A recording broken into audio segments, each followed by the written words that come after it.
CPR म्हणजे एक सोन्याची कोंबडी देणारे अंडे असं बघ. CVTSला बघतात म्हणजे हृदय शस्त्रक्रिया विभागाला 52 कोटी रुपयाचा त्यांनी प्रस्ताव दिलेला आहे. अशाविषयी काय जिल्हा प्रशासनाला शिवसेना उद्धव बाळासाहेब ठाकरे या पक्षाच्या वतीने आपण निवेदन दिलेलं आहे. खरं तर सरकारी दवाखाना हा फार मोठा अनेक लोकांना एक आधारवड आहे. म्हणजे कोल्हापूर जिल्हा असून दे, सिंधुदुर्ग जिल्हा, कोकण असून दे किंवा आमचा कर्नाटक असून आसपासचे लोक तिथे येत असतात एक अपेक्षेने. पण आता जर बघितलं की ह्या 3-5 वर्षामध्ये काही राजकीय लोकांनी आणि प्रशासनातील काही ठराविक अधिकारी काही चांगले अधिकारी तिथं आहेत की ते बघताना तिथं ते CPR म्हणजे एक सोन्याची कोंबडी देणारे अंडे असं बघतायत. तिथं निधी शासनाचा मोठमोठ्या घोषणा, मोठमोठ्या विकासाच्या घोषणा करायच्या, निधी आणायचा, पण निधी किती आणला आणि किती खर्च केला याबद्दल आमचा आक्षेप आहे. खरं तर ज्या CTVC म्हणतात त्याला CVTSला बघतात म्हणजे हृदय शस्त्रक्रिया विभागाला 52 कोटी रुपयाचा त्यांनी प्रस्ताव दिलेला आहे. आमचा आरोप आहे किती काय केलं तर माझा आरोप आहे सगळ्यांचा आम्ही माहिती घेतलेला आहे 20 कोटीच्या पुढे हे साहित्य जाऊ शकत नाही. मग 32 कोटी झालं काय, कुठे गेले? बरं तुम्ही तिथं काम करताना ज्या पद्धतीने कोटेशन काढले ते कोटेशन फेक असा आमचा आरोप आहे. एकाच माणसाने 3 कोटेशन तयार केले असं माझा त्या नजरेतनं आता आलेलं आमच्या माहिती घेतलेली आम्ही. तुम्ही कुठलंही बांधकाम करताना सार्वजनिक बांधकाम विभागाची परवानगी घ्यायला लागते, ती तुम्ही घेतलेली नाही आहे. बरं तुम्ही तिथलं आता मग GST असून दे, एक्साईज ड्युटी असून दे, बरं जुनं मशिनरी आहे, साधा मोबाईल जर आपण घेतला तर बायबॅक घेतल्यानंतर थोडी पैसे आपले येतात, ते पैसे आले ते कुठे गेले पैसे?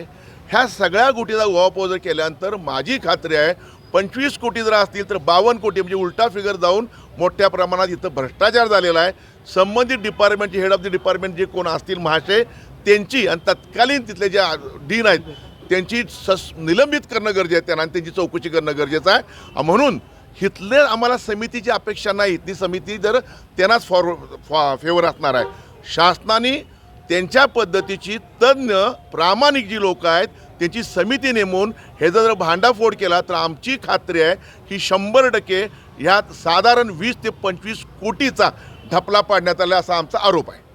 या कंपन्या साधारण कुणाच्या असू शकतात किंवा शक्यता तुमच्या पडताळणीत काय नेमकं नाही? आता ह्या जर कोटेशन जर बघितलं आपण तर कोटेशन एक वडोदरा म्हणून कुठे जय भवानी नावाचे जे वडोदरा नावाची एक कंपनी आहे वडोदरा, पण जय भवानी वडोदरामध्ये असण्याची शक्यता फार कमी असं माझं मत आहे. असं असलं तर आनंदच आहे.